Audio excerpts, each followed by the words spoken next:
Good morning. Welcome to Greenlight the Day. My name is Denise. I want to share with you a little article that I read on, it's a website called The Mindful Artist, and she's an artist that I just enjoy watching. She's got some videos on YouTube and stuff, but I enjoy listening to her. And her name is Michelle Theraberge. I don't know if I'm pronouncing that correctly. I think it's a French name, and I don't actually know where she's from, but I want to share this with you. She says, just what exactly is perfect, and where do we formulate our notion of perfection? I believe that perfectionism is the root of many an artist's block. I'll never be good enough. If I can't do as well as so-and-so, why try?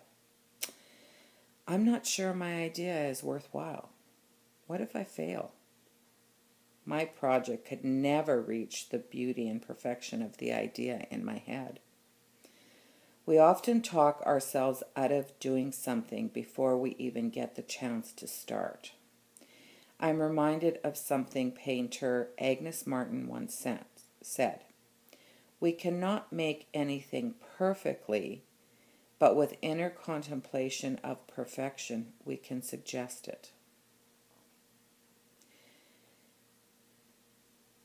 And then she goes on to invite us to work on a project we put aside or didn't start because we didn't feel that we were good enough. So, why am I talking about that today? Why did I want to share that with you? Well, I've been under a lot of stress this last 3 weeks. We are upgrading. Actually, I'm recording this the day before. This video will get posted tomorrow. And so I will be going into work tonight at 11 o'clock and working all night and however long it takes tomorrow to get the upgrade in place to our electronic patient record. And so as we've neared today, stress at work has been escalating. Everybody, I mean, it's just over the top. And as a manager, what my job consists of a lot of time is de-escalating those headbanger situations when people, because a lot of times, because of the stress, are knocking heads against one another, and that just happens. That just happens when you work on a project like this. And the reason that sort of got me thinking is because I work in a job where perfection is demanded. There is no room for error. We're dealing with people's lives. If something is not working the way it's supposed to, isn't functioning the way it's supposed to, it could cause somebody to have an outcome less than what it could have been. And when you're talking in terms of health and people's lives, that's huge. That's not acceptable. We are expected to have the patient record running 24/7 without any errors, without any exception. And that's hugely stressful. And as a result, when you're going into a situation like this where we have 15 minutes when we start that the system will be down, and we have about a half hour when we're bringing it back up on the new upgraded system, when people won't have access to the record. So we do have downtime processes in place and stuff, but when you're dealing with a situation where perfection is demanded, it's stressful. I got a lot of lines because of it. But then what's interesting is transitioning then to our everyday life, right? So when you're working at this level on a day-to-day basis, and then you transition into your day-to-day life, dropping that standard and saying it's okay if everything isn't perfect is really, really difficult. And if you're somebody like me who wants things to be perfect, what that ends up doing is spilling over into relationships. And so an example of that would be, I went home on this weekend and I was putting in the garden. And so I drove home I planted garden Saturday and Saturday and Sunday, and yesterday was Monday. It was a long weekend here in Canada.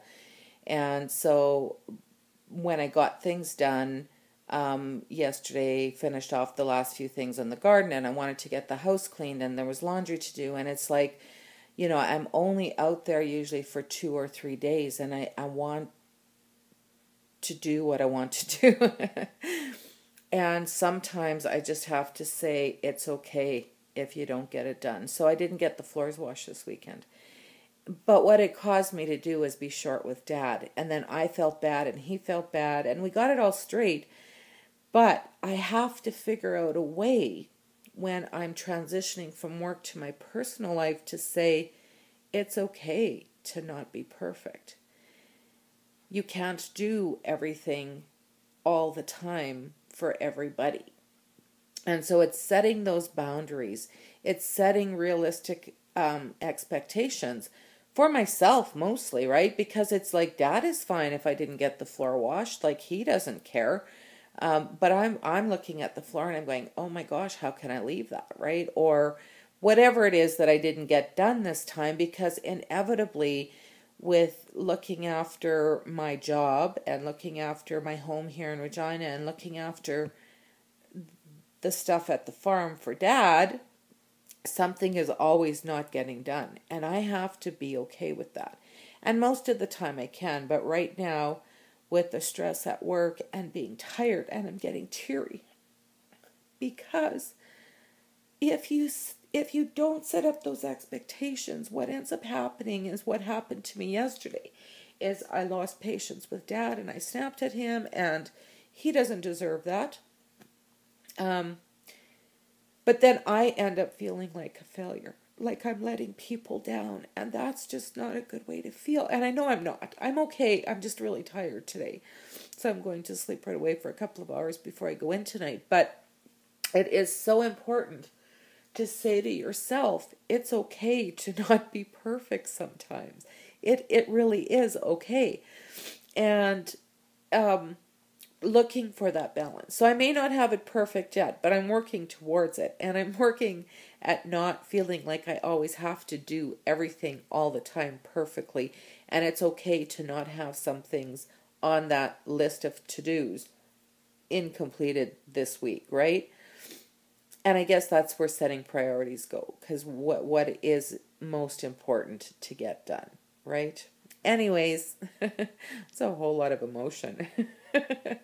Wish me luck tonight. Well, I guess by the time you're seeing this tomorrow night, it will have either been a success or we will have been imploded, and I won't be sleeping for 48 hours while we get it fixed. But I'm pretty sure things will go all right. We're prepared. So I hope that you're all taking care of yourself and each other. Make a great day.